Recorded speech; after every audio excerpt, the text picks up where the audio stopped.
The rain that changed everything, the autumn rain, fell steadily on the streets of Seoul, creating rivers of reflection on the asphalt. Minjeon pressed herself closer to the glass window of the small coffee shop, watching droplets race down the surface. Her stomach growled loudly, reminding her that the single piece of bread she had eaten that morning was her only meal of the day. At 20, Minjeon carried the weight of her family's dreams on her shoulders. Her father had passed away 3 years ago, leaving behind medical debts that seemed to grow larger each month. Her mother worked 3 jobs just to keep their small apartment, while Minjeon struggled to maintain her nursing degree at Seoul National University. Every scholarship application had been rejected. Every part-time job barely covered her textbooks. The letter in her backpack felt heavier than any textbook she had ever carried. Eviction notice. 30 days to pay 3 months of overdue rent, or lose their home. Her mother didn't know yet, and Minjeon planned to keep it that way until she found a solution. The stranger's proposal. Coffee shop door chimed softly as a tall man entered, shaking raindrops from his expensive coat. Minjeon glanced up briefly, noting his silver hair and kind eyes, before returning to her medical textbook. She had learned not to stare at wealthy customers who could afford more than coffee and a small pastry. Robert Harrison had been in Seoul for 2 weeks, conducting business meetings that felt increasingly meaningless. At 59, he had built a technology empire that spanned 3 continents, yet he felt emptier than ever. His penthouse suite overlooked the city, but he preferred the warmth of small cafes, where real life happened. He had noticed the young woman with the nursing textbook on his 3rd visit to this particular coffee shop. She always sat in the same corner, making a single cup of coffee last for hours while she studied. Her clothes were clean but worn, her shoes carefully polished despite their age. There was something about her quiet determination that reminded him of someone he had lost long ago. Today, Robert made a decision that would change both their lives forever.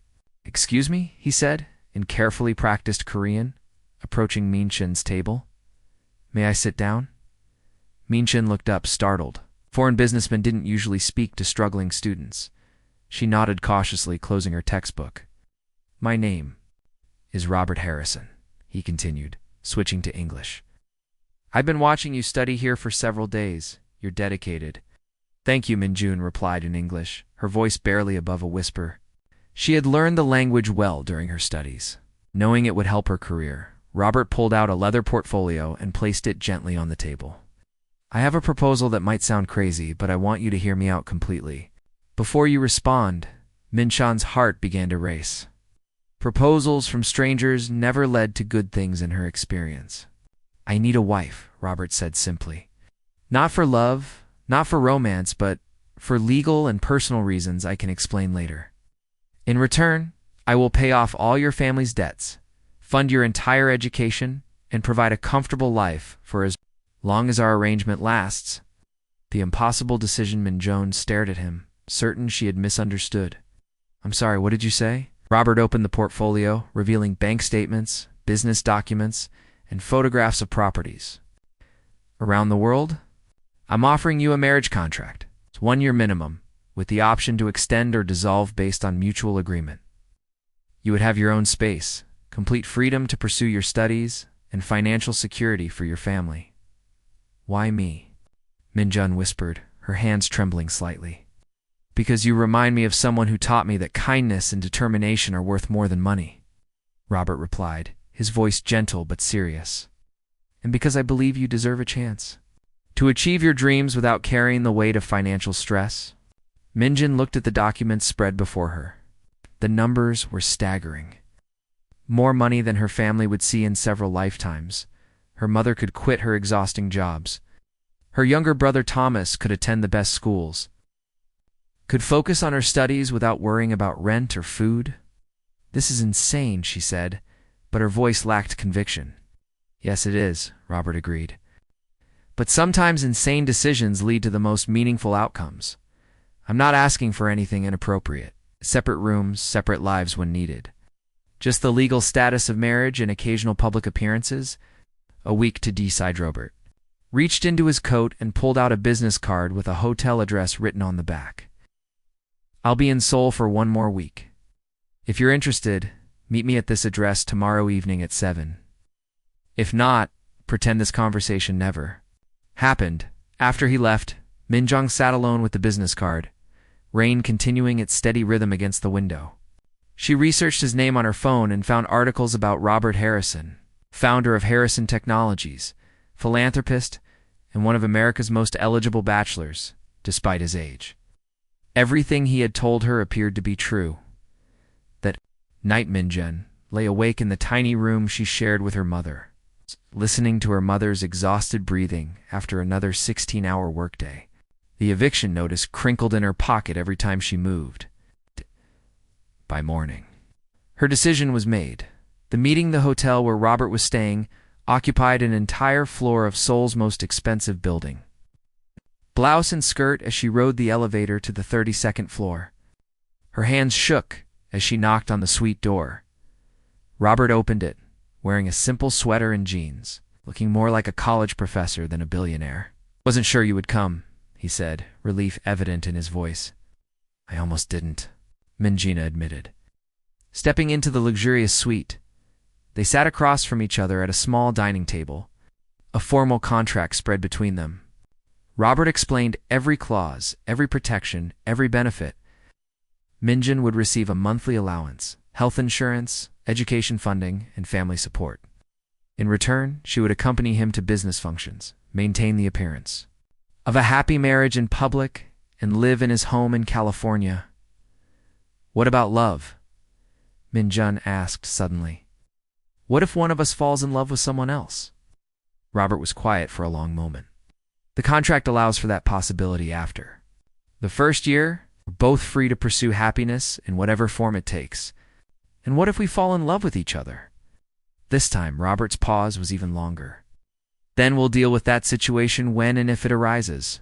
Signature Minjun read every word of the contract twice, asked dozens of questions, and requested several modifications that Robert readily agreed to. As the evening grew late, she found herself holding a pen, the document waiting for her signature. "Once I sign this, there's no going back, is there?" she asked. "There are exit clauses," Robert reminded her. "But you're right. This will change both our lives in ways we can't predict." Minjun thought of her mother's tired eyes, her brother's worn textbooks, and her own dreams of becoming a nurse who could help families like hers.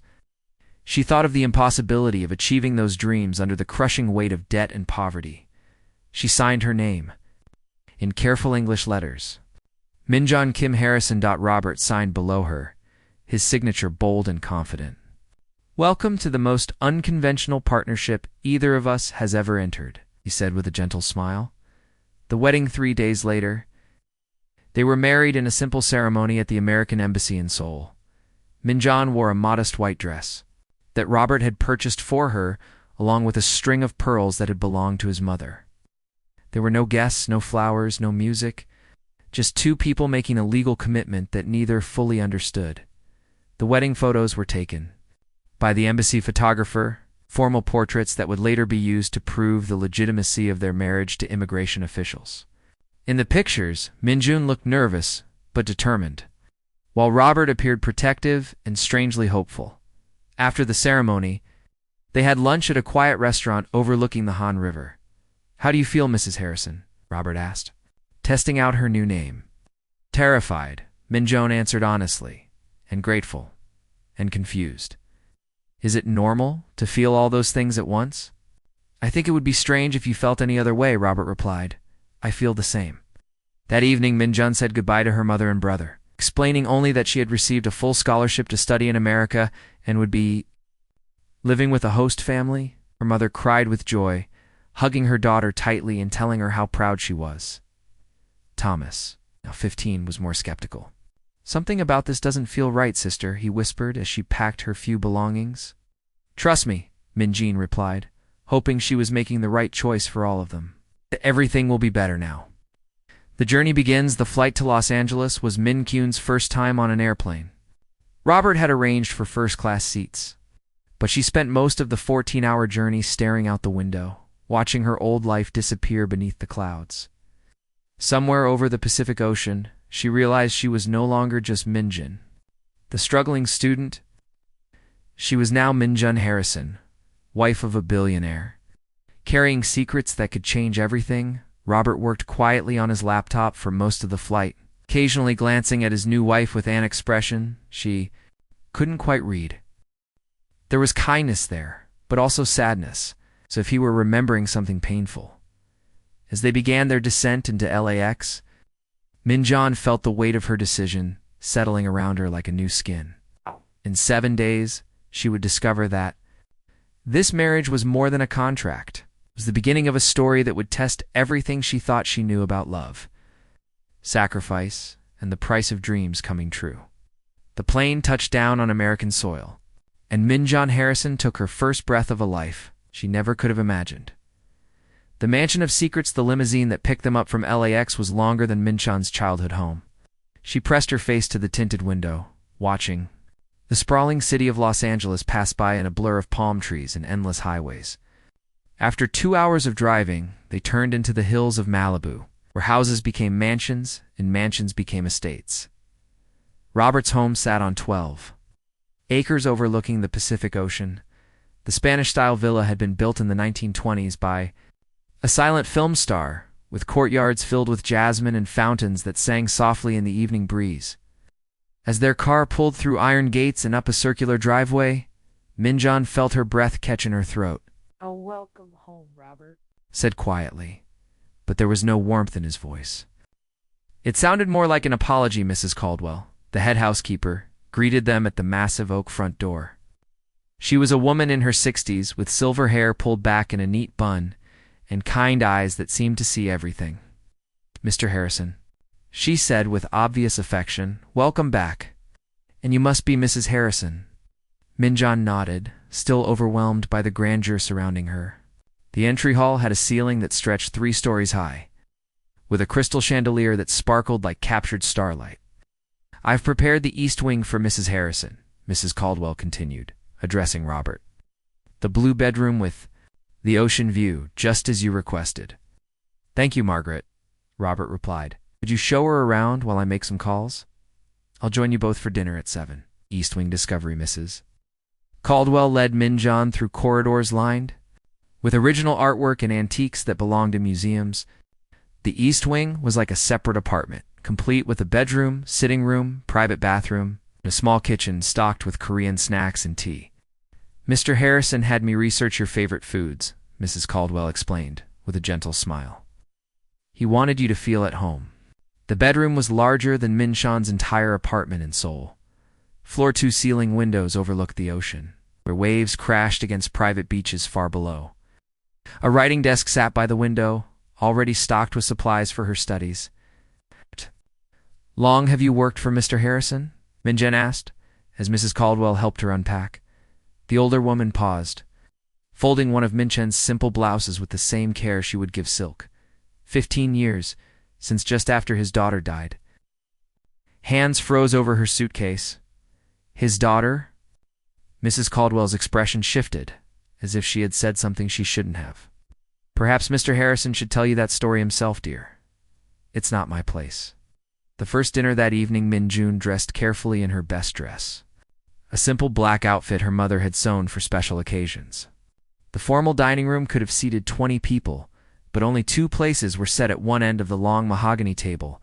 Robert appeared wearing a casual button-down shirt and slacks, but Minjun could see the exhaustion around his eyes. "Watch how. Do you like your room?" he asked as they sat down to a meal of grilled salmon and vegetables. "It's beautiful," Minjun replied. "Mrs. Caldwell mentioned you have a daughter."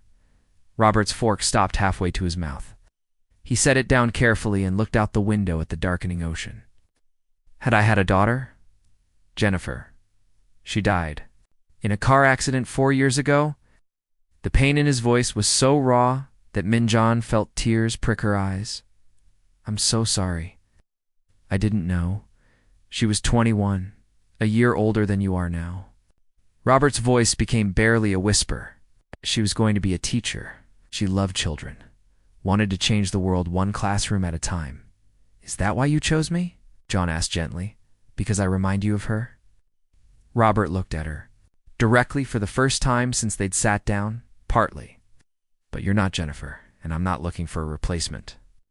I learned long ago that grief can't be cured by trying to recreate what was lost. Then why the marriage? Why me? Aren't you telling me? Robert stood up abruptly. Some conversations require more time. Minjun, let's focus on getting you settled first. A3. The forbidden wing. While Robert attended business meetings in the city, Minjun explored the vast house. Most rooms were open to her except for one entire wing that remained locked. When she asked Mrs. Caldwell about it, the housekeeper's cheerful demeanor shifted. "That's Jennifer's wing," she said quietly. "Mr. Harrison keeps it exactly as she left it. No one goes there except him, and not very often." Minjong found herself drawn to the locked doors throughout the day. She could hear music sometimes, soft, classical pieces that seemed to drift from behind the closed entrance. Once, she thought she heard crying, but when she pressed her ear to the door, there was only silence. That night at dinner, she confronted Robert about the sounds. "I heard someone in Jennifer's wing today. Music and maybe someone crying." Robert's face went pale. "That's impossible. Those rooms have been locked for 4 years. I know what I heard." "Shh. You're adjusting to a new place, new sounds," Robert said, but his voice lacked conviction. "Old houses make noises. The ocean wind, settling foundations." Minjun wasn't convinced, but she could see the conversation was causing Robert pain. She let it drop, made a mental note to investigate further. Day 5. Dr. Patricia Wells, a visitor, arrived unexpectedly on Thursday afternoon. Dr. Patricia Wells was a woman in her 50s with short gray hair and intelligent brown eyes behind wire-rimmed glasses. Mrs. Caldwell introduced her as Robert's oldest friend and Jennifer's former pediatrician. "So you're the mysterious wife I've been hearing about," Dr. Wells said, studying Minjin with professional interest. "Robert mentioned you're studying nursing." "Yes, I start at UCLA next month," Minjin replied. Dr. Wells nodded approvingly. Jennifer was going to minor in health education. She wanted to teach children about nutrition and exercise. She paused, watching Minshon's reaction carefully. "Has Robert told you much about her? A little?" "I know she died in a car accident. That's the simplified version," Dr. Wells said quietly. "The truth is more complicated." With depression for months before the accident, Robert blamed himself, thought he hadn't done enough to help her. Minjen felt a chill run down her spine. "Are you saying it wasn't really an accident?" Dr. Wells chose her words carefully. "I'm saying Robert has been carrying guilt that isn't his to carry. When I heard he had married someone so young, someone who reminded him of Jennifer, I became concerned." "Concerned about what?" "That he might be trying to heal old wounds in unhealthy ways. That you might become trapped in someone else's story instead of living your own." Day 6. The music box, able to sleep. Minjin wandered the house in the early hours of Friday morning. She found herself standing before the locked doors of Jennifer's wing, listening to the silence. Then she heard it again, the soft melody of a music box playing somewhere behind the locked entrance. This time, she was determined to investigate. Using skills she had learned from her mischievous brother Thomas, she managed to pick the old-fashioned lock with a hairpin. The door opened. With a soft creak that seemed to echo through the entire house, Jennifer's wing was a shrine frozen in time. The main room was a teenage girl's paradise, with posters of bands on the walls, textbooks scattered on a desk, and clothes hanging in the closet as if their owner might return at any moment. Photographs covered every surface, showing a beautiful girl with long brown hair and Robert's kind eyes. The music was coming from a small ballerina music box on the dresser, its tiny dancer spinning slowly to a haunting melody. Minjun approached it carefully, noting that it was wound tight, as if someone had just activated it. She loved that music box. Minjun spun around to find Robert standing in the doorway, his face a mixture of anger and profound sadness. "I gave it to her for her 16th birthday. Robert, I'm sorry. I heard the music and you just, what? Decided to invade the privacy of a dead girl? Decided to break into rooms I specifically asked you to avoid." His anger hit her like a physical blow, but Minjun stood her ground. "Someone has been in here recently. This music box didn't wind itself. The room doesn't smell closed up. Someone is maintaining this space." Robert walked to the music box and gently closed it, silencing the melody. I come here sometimes, when the grief becomes too much to carry alone. Every night, he nodded, unable to meet her eyes. I sit in her chair and read her journals. I listen to her music. I pretend she's still here, just down the hall in her room. Minjun felt her heart break for this man who had given her so much while carrying such devastating pain. Robert, this isn't healthy. You can't live in the past. No. Know that, he said, his voice rising. Don't you think I've tried to move on? But every time I close my eyes, I see her face the last time we fought. She wanted to drop out of college, travel the world, find herself. I told her she was being irresponsible, that she needed to think about her future. The next morning, she drove off in anger and never came home. Day 7. The truth revealed on their 7th day as husband and wife. Robert asked Minjun to meet him in his study after breakfast. The room was lined with business books and family photographs, including many of Jennifer at different ages.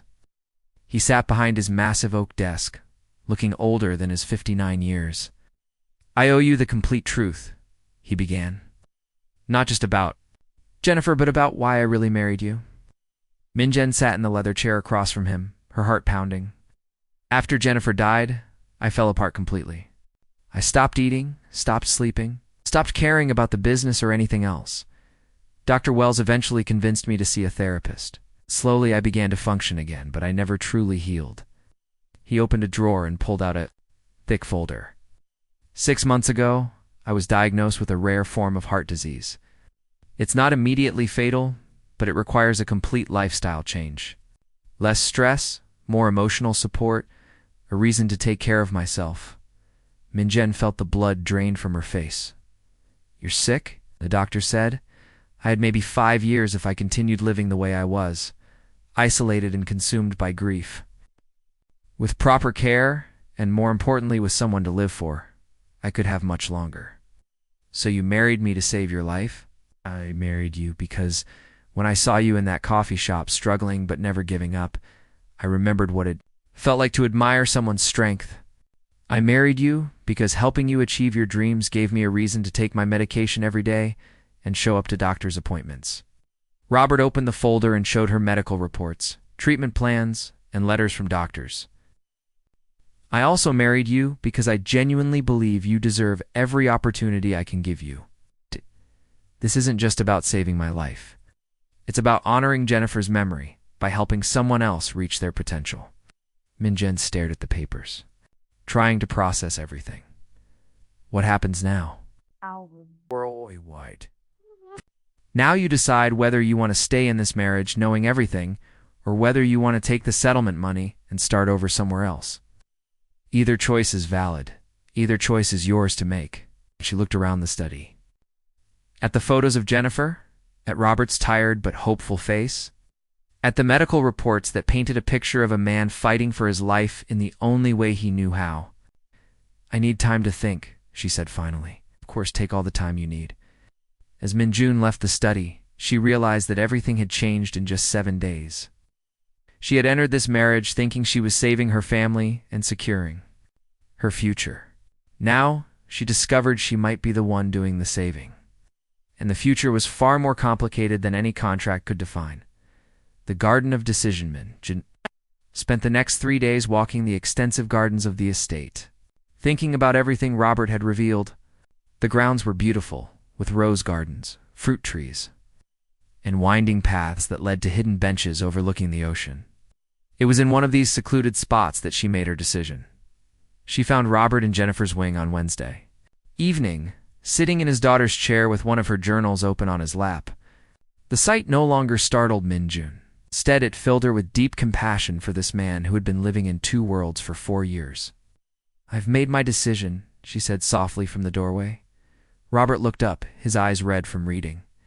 Jennifer's words about her struggles with depression and her father's inability to understand her need for independence. I'm staying, Minjun continued, stepping into the room. But not as your patient wife or your replacement daughter. I'm staying as your partner, and we're going to heal together. Robert closed the journal carefully. What do you mean? I mean, You're going to start living in the present, and I'm going to help you. And in return, you're going to help me become the woman I'm meant to be, not just the grateful girl you rescued." She walked to Jennifer's desk and picked up a photo of the young woman laughing at her college graduation. Jennifer wouldn't want you to waste your life mourning hers. She'd want you to honor her memory by living fully. "How can you be so sure?" Minjan smiled and showed him a journal entry she had read while he was lost in his memories. "Because she wrote it herself, May 15th, 3 months before she died. I hope Dad knows that if anything ever happens to me, I want him to be happy. I want him to travel and laugh and maybe even fall in love again. Life is too short to spend it looking backward." The transformation begins over the following weeks. Minjun implemented what she privately called Operation Life Recovery. She started with small changes. Instead of eating dinner in the formal dining room, she convinced Robert to eat on the terrace overlooking the garden. She replaced his business suits with comfortable clothes for their evening walks along the beach. Most importantly, she gradually introduced new routines that didn't involve Jennifer's wing. They started cooking together, with Minjin teaching. Robert had to make Korean dishes while he showed her American comfort foods. They watched movies in the home theater, not classic films that reminded him of Jennifer, but new releases that required no emotional baggage. Robert's health improved dramatically. Dr. Wells, who visited monthly, was amazed by his progress. "Whatever you're doing, keep doing it," she told Minjin privately. "I haven't seen Robert this engaged with life since before Jennifer's accident.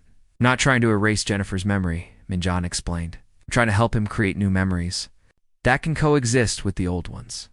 The university challenge when fall semester started at UCLA, Minjun threw herself into her nursing studies with renewed purpose. She was older than most of her classmates and far more serious about her education. Her professors noticed her dedication. Immediately, Robert insisted on driving her to campus on her first day, nervous as any parent sending a child to school. "Promise me you'll call if you need anything," he said, as they sat in the parking lot.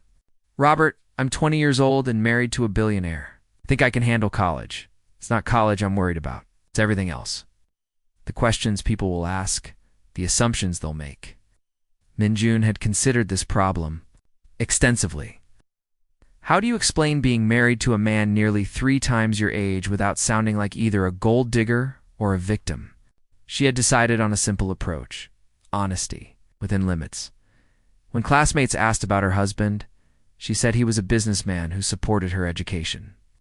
When they pressed for details about the age difference, she explained that their marriage was based on mutual respect and shared goals rather than traditional romance. Most people seemed to accept this explanation, though she caught occasional whispers and stares. The phone call home 3 months into their marriage. Minjun received a call from her brother Thomas that changed everything. Their mother had collapsed at work and been hospitalized with exhaustion and malnutrition. She had been working herself to death to pay off debts that, unknown to her, had already been settled by Robert's financial team. "She doesn't know about the money," Thomas explained over the crackling international connection. "She keeps saying she has to work harder to help you with school expenses. Minjun, you have to tell her the truth." That night, Minjun sat with Robert in his study, struggling with how much to reveal to her family. "They think I'm on scholarship, living with a host family. How do I explain that I'm married to a man they've never met?" "Maybe it's time for them to meet me," Robert suggested. "Quietly, you want to go to Korea? I want to meet the people who raised the remarkable woman I married. And your mother needs to know that her sacrifices weren't in vain, that her daughter is safe and cared for." The return to Seoul 2 weeks later, they flew to Seoul together. Minjun had prepared her family for Robert's visit by explaining that she had married her host father in a practical arrangement that benefited both of them. It wasn't the complete truth, but it was enough to prevent shock. Her mother, recovered from her collapse and confused by the sudden disappearance of all her debts, welcomed Robert with traditional Korean hospitality. Despite the language barrier, she could see the kindness in his eyes and the way he looked at her daughter with protective affection. Thomas was more suspicious. At 15, he had developed the street smarts necessary to survive in their poor neighborhood.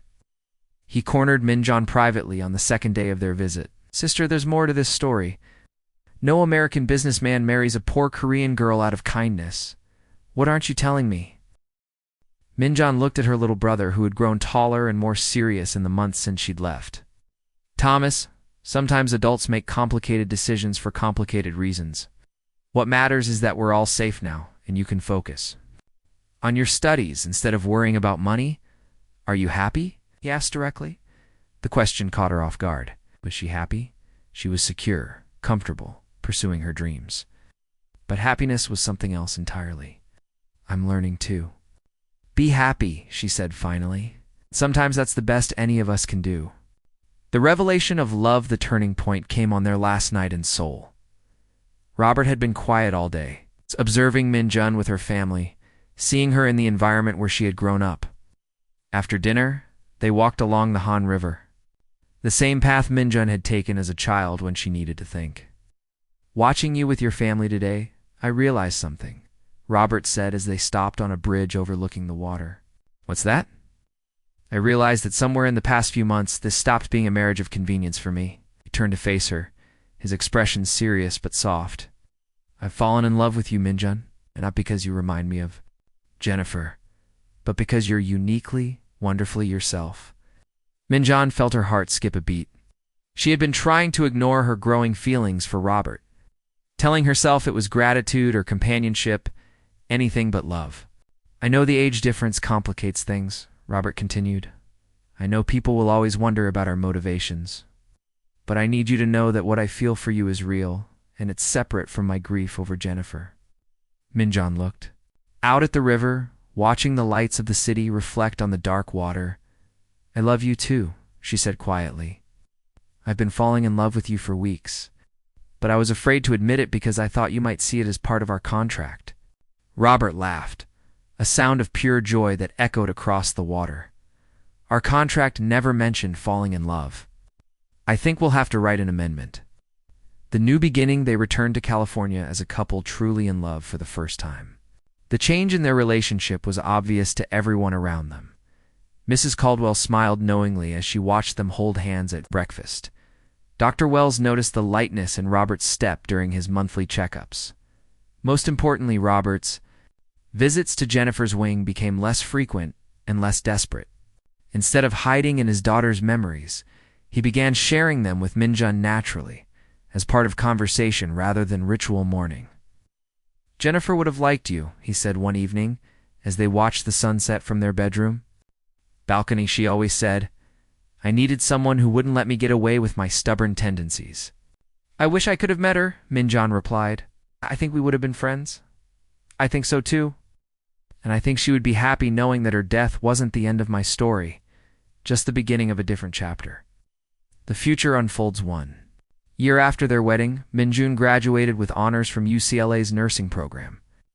Robert was in the front row at her graduation ceremony, tears streaming down his face as she walked across the stage. After the ceremony, he presented her with a special gift, the deed to a medical clinic in her name, located in the Korean community of Los Angeles. It's yours to run however you want, he explained. A place where you can help families like yours. People who need medical care but might not have the resources to access it. Minjun stared at the legal documents, then threw her arms around her husband's neck. How did you know this is exactly what I wanted? Because I've been listening to your dreams for a year, and I want to spend the rest of my life helping them come true. The perfect circle 5 years later. Minjun stood in the same garden where she had decided to stay married to Robert, but now she wasn't alone. Their adopted daughter, Hannah, played at her feet while Robert pushed their toddler son, David, on a swing he had installed near Jennifer's favorite oak tree. They had adopted both children from Korea, giving them the family Robert had lost, and Minjun had always wanted to expand. Children spoke both English and Korean, bridging the cultures their parents had brought together. Do you ever regret it? Robert asked, as he joined Minjun on the garden bench, David now napping against his shoulder. Marrying a sick old man, instead of finding someone your own age? Minjun laughed, the sound carrying across the garden where Hannah was chasing butterflies. You're not that old, and you're certainly not sick anymore. Besides, I didn't fall in love with your age or your health. I fell in love with your heart." She leaned against his shoulder, watching their daughter discover the joy of roses blooming in the spring sunshine. Besides, some of the best stories start with impossible choices. Ours just happened to have a happy ending. Robert corrected, kissing the top of her head. A beginning. We have decades of story left to write together. As the sun set over the Pacific Ocean, painting the sky in shades of gold and pink, Minjun Harrison reflected on the journey that had brought her here. 7 days after marrying a stranger, she had been shocked by the depth of his pain and the complexity of his love. Now, years later, she was amazed by something entirely different. The discovery that the most unlikely marriages can become the most beautiful partnerships, and that sometimes the best way to heal a broken heart is to share it with someone brave, enough to help carry the pieces. The music box in Jennifer's room, which they now visited together on the anniversary of her death, played its gentle melody not as a lament for the past, but as a lullaby for the future. And in that future, love had indeed conquered all, not through magic or perfection, but through the patient daily choice to see each other clearly and love what they found.